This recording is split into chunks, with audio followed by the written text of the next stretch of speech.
Hey, Washington football fans, welcome back. Calm down, calm down. Before you have me fitted for a straitjacket, if you could, please do me a favor and go down and subscribe to the channel. Maybe throw in a like. Very least, subscribe to the channel if for nothing else, then so you can come back and listen to the ravings of a madman for pure entertainment purposes. But on to the question of the title.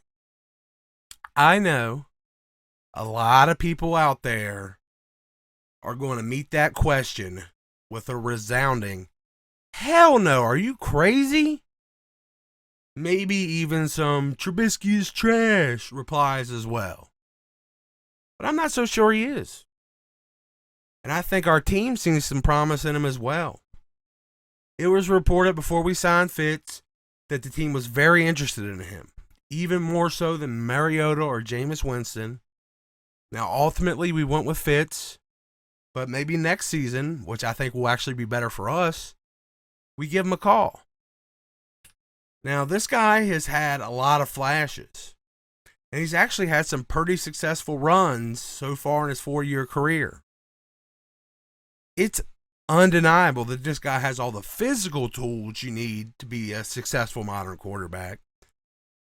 He has a great arm. He throws the ball with great velocity, and he's able to drive it down the field with nice zip on it. While he's also able to, use touch and some sneaky lobs and shovels to get him around and over defenders and screens and stuff like that. He's shown he could change his arm angles and throw a bit, which, oh my, that is a sure sign of high potential. People geek out. Men faint and women woo over people changing their arm angles when they throw. But he can do all that. And he's shown to be consistently good at all those things that Taylor Heineke wowed us with in his short time on the field. Like all the little throws on the run and everything that Taylor was doing, like that's how Mitch plays all the time. When he's playing his best ball, when he's allowed to. And at the end, he just has a way higher ceiling than Taylor. No matter how much Taylor shows us or ends up showing us, Mitch Trubisky is just a tougher, bigger armed, better athleticism, better vision running the ball. He's just better than Taylor. He's got more potential than Taylor had. And I love Taylor Heineke, but Mitch is just better at everything Taylor does well. His biggest knock has been his downfield accuracy. But there are places downfield that he has top 5 accuracy on deep balls in. Outside the numbers, downfield, across the field, on the numbers, he's money. In this past season, he improved his completion percentage to 67%, which is right there with Dak Prescott. And everybody proclaims that Dak is a top 10 quarterback. I'm not so sure, but still, very similar quarterback to Mitch Trubisky. Now, I'm going to talk a little bit later about why I'm so optimistic about that whole part of his game, his, improvement in downfield accuracy. Let's go on to some more of the traits he's got here. I mean, he's got wheels. The dude can pick up plays with his legs, and he's got the vision to go along with it to make them, really big pickups or to get pickups where there aren't much. And that's if the play breaks down or even with a designed run. He can make yards with his legs. And contrary to criticism, I personally think he has great pocket awareness. Like you can see him navigating the pocket really well, moving, slipping pass rush, just using the pocket to his advantage a lot. He does need to develop some trust in his protection and calm down a bit. He gets a little antsy, even like when the pocket's clean. It's weird. He does some of his best work when he's rolling out and throwing stripes on the run. But all this stuff, it adds up to, like, he makes some nice off-schedule plays. And he has very high potential in that. Off-schedule playmaking is super important in the NFL. And that's kind of where he shines the best. Now, people don't stop to think that Mitch is still very much developing. In the modern NFL, the development of young quarterbacks has been swept to the wayside with the volatility of the owners and their patience with coaching staffs being non-existent. It's led to unreal expectations, in my opinion. Along with the money that these quarterbacks are getting in their first free agent contract, it leads to harsher evaluations from the whole league. And then being way too fast to write off some of these young, talented players. And I think Mitch is very much in this situation. He entered the draft too soon in his development, and it showed in the NFL. The success of the quarterbacks drafted after him just made that scrutiny way more intense.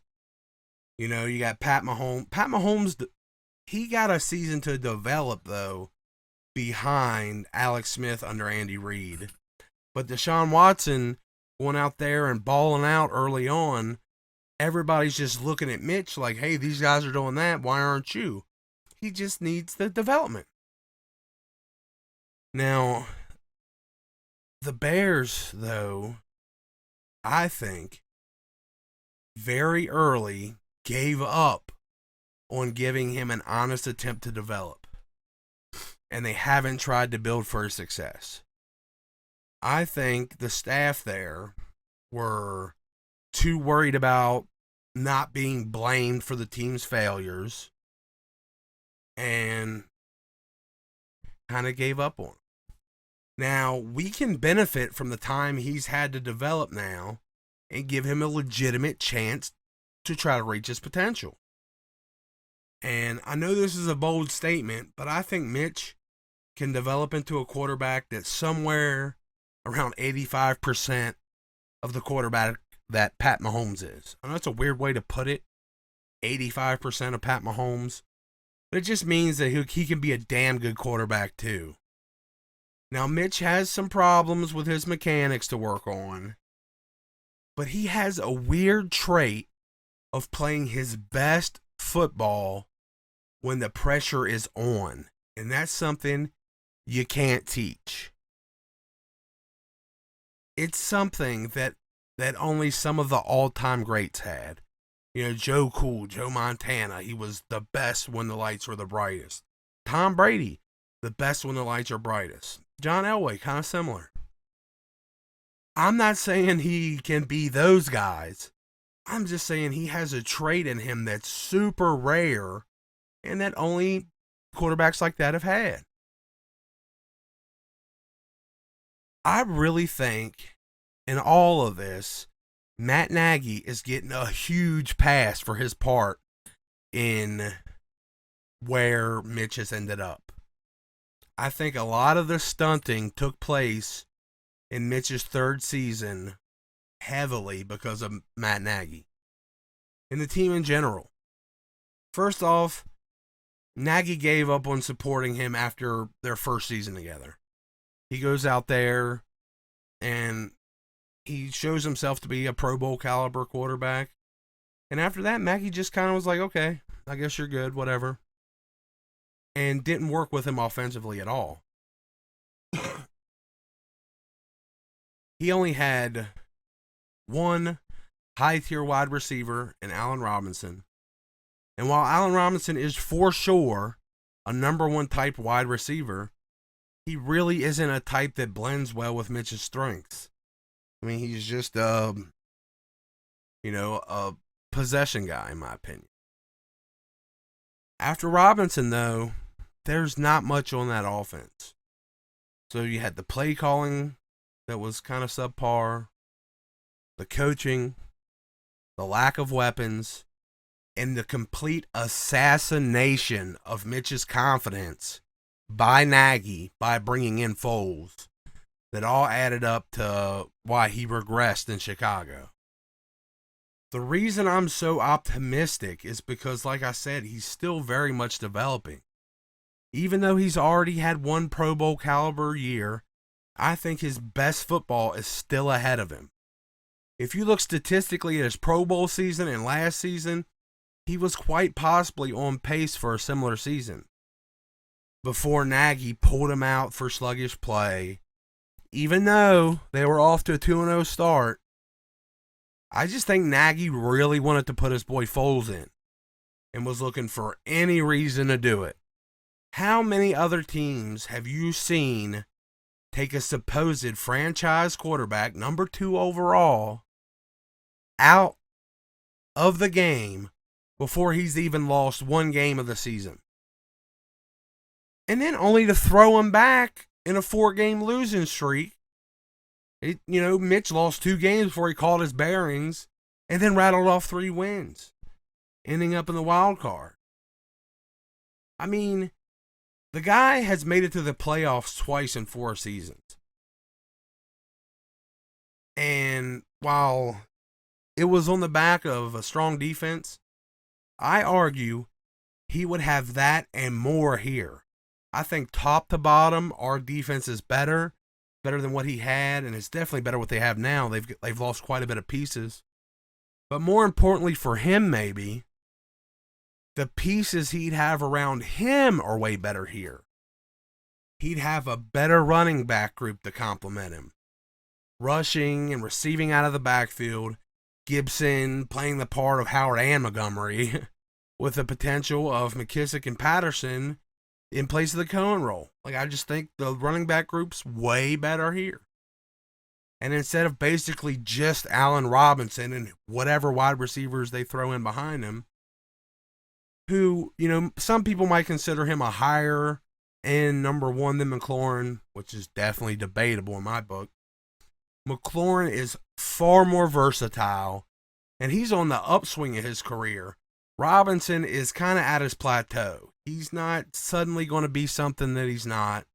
You kind of got what you got with him, while McLaurin, he's out there this season working on his release off the line. He's just getting better. And then you team that with Curtis Samuels and all the versatility he provides. De'Ami Brown, another UNC product, offering a great deep option. And all with way better yak potential. And those are the kind of receivers that really meld well with the type of quarterback that he is, or anybody, really. But they really meld with the way Mitch plays. And we also have Logan Thomas proving himself as a legitimate tight end threat, and the possibility of Bates and Reyes adding to that as well. He could be like a kid in the candy store with all these weapons. And they could really help take away or cover up any of the mistakes he made while trying to force the ball for big plays. Here, he should always have an open option. He won't have to force anything. And many of the reliable targets he'd have here are able to bring in contested catches anyway. And then Scott Turner's offense itself would be a huge help. Air Coryell offenses are known for helping take away some of the complexities of the game and helping out struggling young quarterbacks reach their potential. You had Troy Aikmans and, classically Dan Fouts. Air Coryell offenses just, dumb it down a bit and still get great production out of quarterbacks. And he has all the tools you want in an Air Coryell quarterback. He's got a big, strong arm. He's tough enough to stand in the pocket and deliver the ball while taking a shot. And he excels at all of Scott Turner's extra wrinkles by being able to throw well on the run and in rollouts, and being athletic enough for designed or impromptu runs like Scott likes adding to his flavor of Air Coryell.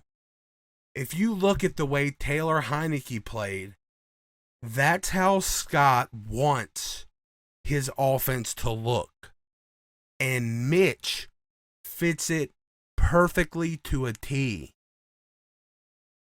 And he also has the arm strength to take advantage of the stuff that Taylor couldn't. To top it all off, Mitch has more upside, an even better group of weapons than Taylor had to work with last season, and better protection around him than Taylor had too. Our offensive line's gotten better as well. What makes me the most optimistic, though, about his future was his choice to join the Bills this offseason as Josh Allen's backup. Josh Allen was another super talented young quarterback that suffered from some of the same problems that have kept Trubisky from reaching his potential. Arguably, Josh was in need of quite a bit more help with his decision-making and deep ball accuracy than even Mitch. And in the past season, that coaching staff has really turned Allen around and had him performing as one of the best quarterbacks in the league. I think Buffalo can greatly improve Mitch's deep ball accuracy all over the field. He's not going to be able to just throw accurately down the field to the numbers. He's going to be able to go down a seam. He's going to be able to work anywhere from deep back to the line in a far more efficient manner than he has been.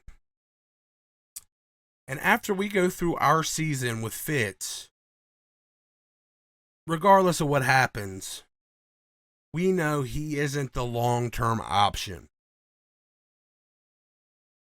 Taylor, because of his injury concerns, probably isn't the long-term option. I think either way, if we can bring in a newly rehabilitated Mitch Trubisky to have him further developed by Scott Turner and Kevin Sampeace and installed into our offense, I think we could have something really special there. We could end up with a guy that could turn it around and really be a top half of the league caliber quarterback, or even better. I see him as in our system, he could possibly be a top 10 quarterback in the league. And you know it's going to be on a ridiculously friendly deal to boot. He's not going to be getting big money coming out from, there as a backup. The league has learned their lesson on that. You're not going to see any of the, Green Bay had a couple of them. I can't think of their names now, but Green Bay had a bunch of backup quarterbacks get signed to big deals. A.J. McCarron, kind of a similar situation with the Bengals. I don't see that happening anymore. So we'll get him for a reasonable price, and we can really crack into his potential. The NFL is all about scheme fits. Sure, there's some extra special players that can make it work anywhere and be great. But there are a ton of super talented players that get wasted and ruined by going to teams that are just horrible fits for them. I think that was the case with Mitch. I think if he was given the same year to develop as Mahomes, he could have been a way better quarterback than he currently is. But now that he's had some on-the-job training and he's getting that developmental year back in Buffalo, if we're smart, we can be the ones to benefit from it. The scheme fit, the weapons, confidence from the coaching staff would all greatly boost Mitch here in Washington. Our coaching staff knows how to get the most out of guys, and this is the type of guy that has barely scratched the surface on what he can be. Now, I wasn't like a big fan of his coming out. I never really paid attention to him. But looking at what he's been in the league and just kind of seeing how things have gone, I really think he can be a great starting quarterback for us. His ability to shine brightest in high pressure situations is a talent not many quarterbacks have. Even though consistency is possibly the most important trait, something as special as his ability under pressure shouldn't be squandered away. It's a gamble, in my opinion, certainly worth taking. I think he can be our guy next year and many more to come. I know it's a scary thought to potentially waste a season of this young team with an experiment on reviving Trubisky's career, but I really think it'll pay off and pay off big. I'm not saying we shouldn't draft a quarterback next year, but I do think we should take a very different approach than what's become the norm. First, pick up Trubisky and put our faith in him. It can really go a long way towards him being successful for us. And then get a guy in the draft, but don't go crazy trading away multiple first to go up and get another unproven commodity. Even the very top of the draft, there are guys that might never work out for you. Look at Mitch Trubisky for the Bears. I think that was largely the Bears' fault, but it still happens. Sam Darnold, I think he still has potential. Not so much in our offense, but he still has potential for somebody out there. Instead, we should look for a talented player that might not be quite ready, but has a ton of potential to be developed later on. And most importantly, one that can fit this system, one that can work in this system. Like Ron said, this team isn't built to need a star quarterback. It's so full of talent, it just needs a dependable role player that can make big plays when needed. That sounds like Mitch Trubisky to me. I know I'll have my eyes towards Buffalo this season to see any chance he gets to step on the field. I think we have a real chance to bring a super high potential quarterback to the perfect situation for him and take the league by storm. With our dominant defense our defense is going to be one of the best in the league. And with the players we have coupled with Trubisky, we could go touchdown for touchdown with any team in the league. Having that dominant defense paired with a quarterback with a genetic predisposition for high pressure playmaking just smells like Lombardi trophies to me. Let me know what you think down below. Am I crazy? Am I overselling this guy? Has his time come and gone? Let me know what you think. Should we be looking forward to Mitch Trubisky next year? I don't want to look past this season. I think we have an opportunity to be great this season. That also kind of is why I think we need to think outside the box when getting our next quarterback, because we certainly aren't going to be anywhere near high enough in the draft to draft a quality quarterback. So we got to think outside the box here. Look at some of these guys that didn't get a fair chance, some high caliber guys that we could turn around. And Mitch just looks perfect for what we need. So, yeah. Thanks, everybody, for listening to, again, the ravings of a madman. And, give me a like, comment down below, and please subscribe. Peace.